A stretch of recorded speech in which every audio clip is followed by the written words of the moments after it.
An Instagram account posts a throwback fact about Brad Pitt's secret Deadpool 2 cameo. And Blake Lively, married to the film star, married to the man who literally ran that set, shows up in the replies and writes, "My husband didn't invite me to set that day. Don't rush past that line."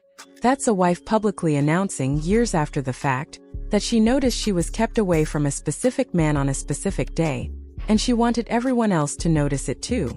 So here's the question we're getting into today. Why does a grown woman, married for over a decade with kids, feel the need to publicly flag that she wasn't invited to watch one actor film one scene? And why does the answer stretch back over 15 years?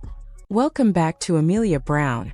Today we're laying out a timeline most people have never connected, using Blake and Ryan's own words. Every clip you're about to hear is real. What we're doing is putting them next to each other in order, because once you see the pattern, it's hard to unsee. Pitt. I just slept in the car on the way to Connecticut and went straight to work. Wow. So it was a busy time. Did you ever see Brad Pitt? He's the executive producer. Haven't met him yet. No? He never showed up to see how his money was being spent? Nope. Let's start with the clip that sets the tone for everything else. There is something insidious going on. I just can't quite figure out what it is. That's not paranoia talking. That's the feeling you get when small, individually explainable moments keep pointing the same direction.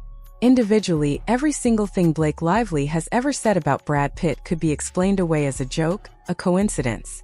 But nobody builds a 15-year pattern by accident. At some point, insidious stops being an exaggeration and becomes the only word that fits. Now go back to where this pattern actually starts. Back in 2007, when Blake Lively was just becoming famous, she gave an interview to Cosmo Girl and said, "Stars really are like anyone else.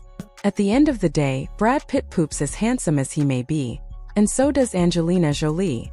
On the surface, a cute point about celebrities being ordinary. Look closer, and it's the first time she puts her name in the same sentence as his, in print in a major magazine, right when male stars start reading what young actresses say about them. That's a calculated first move. It escalates fast from there. By March 2008, a reporter asks who she's currently dating.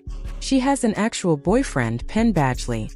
Instead of naming him, she says, "I'm having Brad Pitt's baby."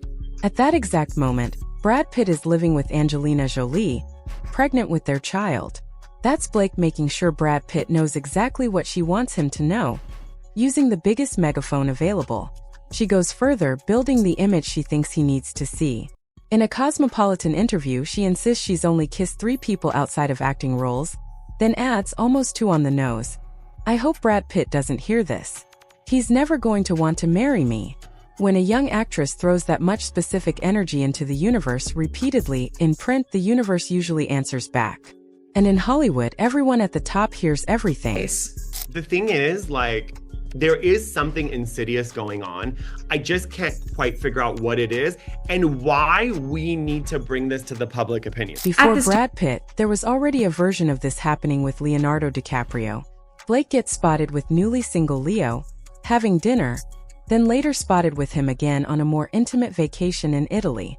Don't let this read as coincidence.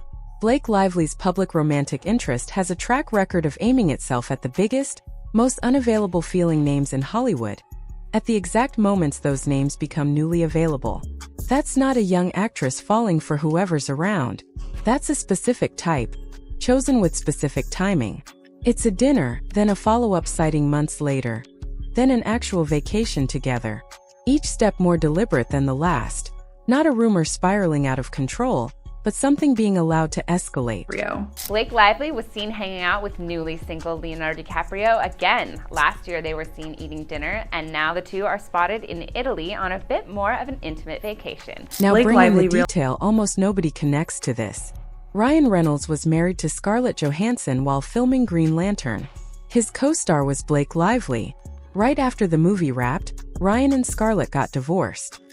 Here's the joke that lands like a weapon. I wonder how many years and how many kids it's going to be before Ryan is like, "I wish I never laid eyes on her." A marriage ending right on the heels of a Blake Lively film set is happening for the second time in this story. And both times, everyone insists it's coincidence. How you start something is how you end it. A relationship that begins by walking over the wreckage of someone else's marriage was never going to be the fairy tale it got sold as. Nobody forced Ryan to take that role opposite Blake while still married. That was a choice, made with full awareness of what proximity over a long shoot can do to a strained marriage. Calling the timing coincidence requires ignoring how these things usually happen in this industry. Also remember that Ryan Reynolds was married to Scarlett Johansson when he started filming that movie, The Green Lantern, which everyone hated because it was terrible and it was horrible acting. But his co-star in that movie was Blake Lively. And then wouldn't you know it, after that movie, Ryan and Scarlett, they got a divorce. I wonder how many years and how many kids it's going to be before Ryan is like, I wish I never laid eyes on her. One thing's for certain and two things for sure. The way you start something is exactly how you're going to end it. You started in a mess, it's going to end in a mess. Play when Ryan Reynolds' own words back. Asked about doing the Deadpool 2 cameo with Brad Pitt, he brushes it off instantly. Yeah, 2 seconds work. I'll be in front of a blue screen. Push back on that dismissiveness. A 2-second cameo doesn't require a producer, writer, and lead actor to personally negotiate terms, hide a shooting schedule, and hand-deliver coffee like a service employee. If it was really nothing, it wouldn't need managing this carefully. The casualness in Ryan's voice isn't honesty. It's a man trying hard to make something look smaller than it was.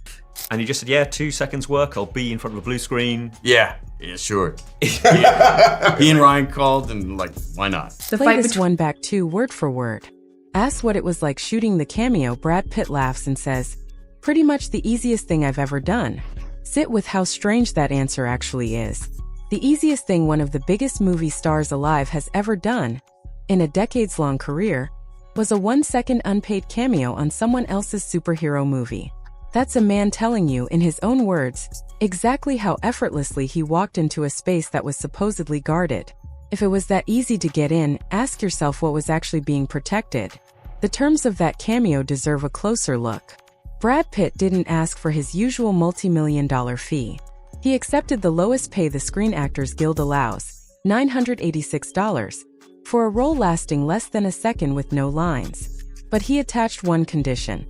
A single cup of Starbucks coffee, hand-delivered personally by Ryan Reynolds. One of the biggest stars in the world turning down real money in exchange for making the husband of the woman who publicly pursued him act as his delivery boy, on that husband's own set. That's a message, delivered quietly, that everyone involved understood. There's a detail buried even earlier that makes this land harder. Before the Vanisher cameo was settled, there were actual talks with concept art drawn for Brad Pitt to play Cable a much bigger role. The official story is scheduling conflicts, but he still wanted in badly enough to settle for a role with no face, no lines, no screen time. Not for exposure. Not for money, since he barely took any.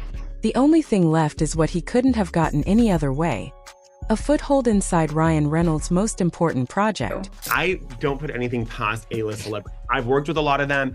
They are like Amazon, Facebook. They're run like corporations where people they treat them like they're essentially a brand, right? Like when you think Brad Pitt, you think brand. So there's a lot of people in the behind the scenes working on making sure these brands are not tainted. Ryan Reynolds comes off as very comfortable, funny, easy to work with. But what I've heard is that he's very controlling. This is the one that should really land.